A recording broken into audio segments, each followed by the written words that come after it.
বাংলাদেশের অধিকাংশ মুসলিম যেই আকীদায় বিশ্বাসী, এক কবি বলেছেন, মসজিদ মে যাকার নামাজ পড়ো, होटल पे जाकर शराब पियो,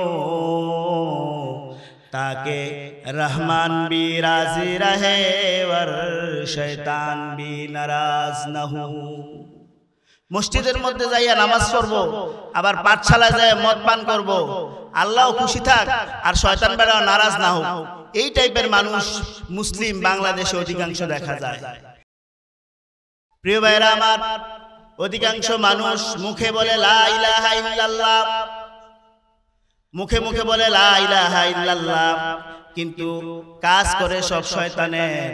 আল্লাহ রাব্বুল আলামিন এই শ্রেণীদের মানুষকে উল্লেখ করে বলেন, ওয়া মিনান নাসি মান ইয়াকুলু আমান্না আমান্না বিল্লাহি ওয়া বিল ইয়াউমিল আখির ওয়া মা হুম বিমুমিনিন।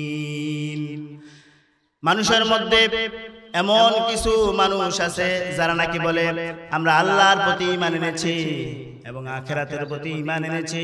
আল্লাহ বলছেন ওয়া মা হুম বিমুমিনিন। এই মানুষগুলো ঈমানদার নয়। কারণ হচ্ছে মুখে বলে একটা, অন্তরে আরেকটা, কাজও করে আরেকটা। বাংলাদেশে 5% মুসলিম যদিও দাবি করা হয় কাগজে কলমে, কিন্তু কোরআন হাদিসের দৃষ্টি দিয়ে দেখলে 5% মুসলিমও টিকবে না। এজন্য এক কবি বলেছেন, খেরাত নে গর কহ ভি দিয়া লা ইলাহা ইল্লাল্লাহ, খেরাত নে গর কহ ভি দিয়া লা ইলাহা ইল্লাল্লাহ, তু ক্যা হাসিল দিলো নিগাহ মুসলমান হি তু কুছ ভি নেহি। মুখের মধ্যে আসছি, বলে দিলাম লা ইলাহা ইল্লাল্লাহ, দিল থেকে আসে নাই, আমলে কোনো পরিণত হয় নাই, তাতে কি ফায়দা হয়? তাতে লাভটা কি? বাংলাদেশের অধিকাংশ মুসলিম যেই আকীদায় বিশ্বাসী, আরেক কবি বলেছেন, মসজিদ মে যাকার নামাজ পড়ো, হোটেল পে যাকার শরাব পিও, ताकि रहमान भी राजी रहे और शैतान भी नाराज न हो। মসজিদের মধ্যে যাইয়া নামাজ পড়বো, আবার পাঠশালায় যায় মদ পান করব, আল্লাহ খুশি থাক আর শয়তান বেড়া নারাজ না হোক। এই টাইপের মানুষ মুসলিম বাংলাদেশে অধিকাংশ দেখা যায়। এজন্য মাহফিলগুলো তো শ্রোতার অভাব হয় না, আবার সুদ এর কারবার করার লোকজনের অভাব হয় না, সিনেমা হলেও লোকজনের অভাব হয় না।